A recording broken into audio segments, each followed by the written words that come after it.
Hi, I'm Kari. On today's episode, Professor Kimbo and I are going to teach you how to make your very own memorial keepsake jewelry. This jewelry is filled with cremated remains and worn as a pendant or a charm on a charm bracelet. It can even be made from a lock of your loved one's hair, should you decide that that's preferable. Hair? Yes, unless they're bald.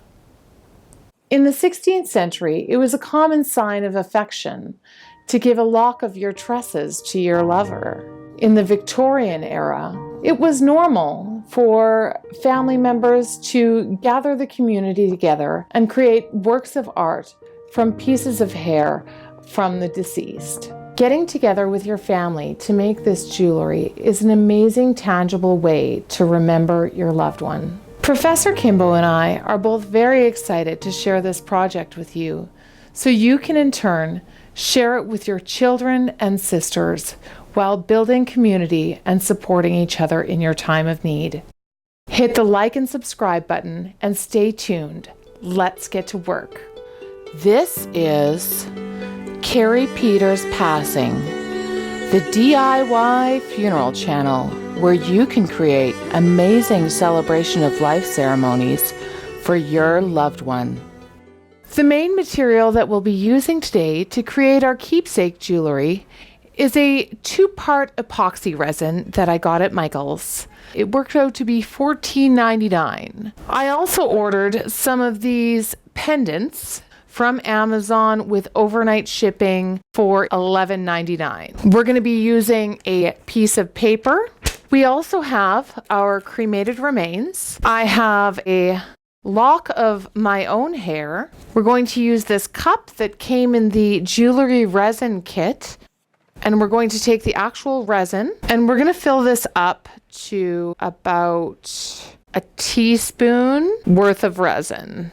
If you're only making one piece of jewelry, then I recommend just using a few drops at a time. This really doesn't require a lot of material. Since this is a 2-part epoxy, I'll be adding another teaspoon into this measuring cup. Now that we've got that 50-50 mixture, we're going to take a popsicle stick and mix the 2 parts together. So we have about 20 minutes to make our jewelry. I'm going to choose one of these nice cameos, and I'm just going to put a few drops of resin with my popsicle stick into this cameo. I'm going to take a pair of tweezers, and I'm just going to select some flowers that I got from my garden that I think would look nice with this lock of hair that I'm going to be putting inside of this cameo. The lock of hair that you'll have received from the funeral home will probably be taped at one end.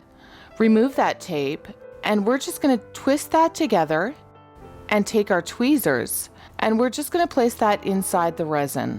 The resin will help to hold the hair in place, and we're going to take our scissors and we're just going to go in and trim the one end.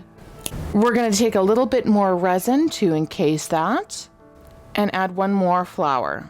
Any of the flowers that came over the sides, we're just going to push those back inside the cameo. These pendants came with glass tops. You can either fill that cameo with more resin, but I like that magnified look that it gives. It makes everything a little bit easier to see.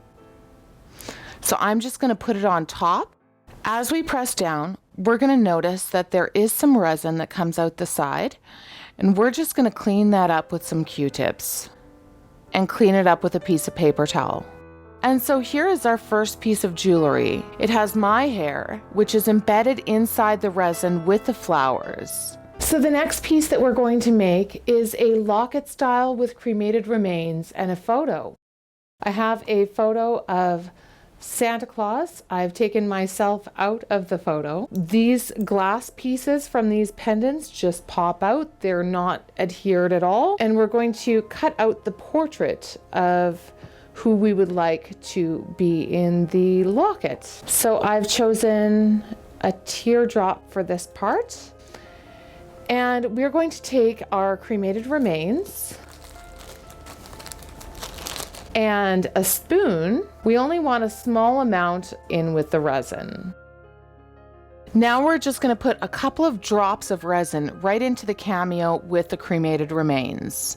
I have a piece of paper underneath to catch any that might spill so we can put them back in the bag, and they can be added back into the urn or scattered, whichever you prefer. Now we're going to take our photo and we're just going to place it inside the cameo. And we're just going to top it off with a little bit more resin. By softly pressing down, it's caused the resin and the cremated remains to level out. And we're just going to wipe this off so that it's easier to clean up later.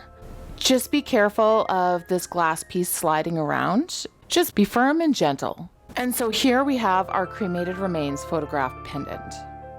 The last piece of jewelry that I want to show you how to make is similar to the glass blown bead jewelry that's sold in funeral homes. This time I'm creating a really modern piece of jewelry. As you can see, these silicone molds are quite flexible. That little nub in there will create a hole so that we don't have to drill afterwards. So I'm going to take my resin and I am going to put a layer of it into this mold, just so that it's about 1/3 of the way up. This bead is going to be quite large. I have smaller ones, but it's easier to see if I use the large mold. I'm going to take a small amount of cremated remains and put them into this ramekin.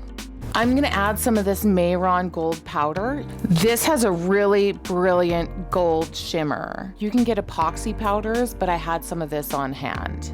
We're going to mix the powder with the cremated remains. I'm just using a set of tweezers. You can use a paintbrush as well. And I'm going to add it to this mold with the opposite end of my tweezers. We're going to add the remaining resin to the top line.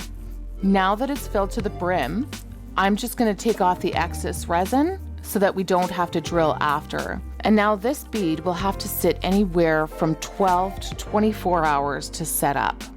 After that, we can remove it from the mold, and here's what it looks like. The great thing about putting your cremated remains into the resin is that they actually adhere inside.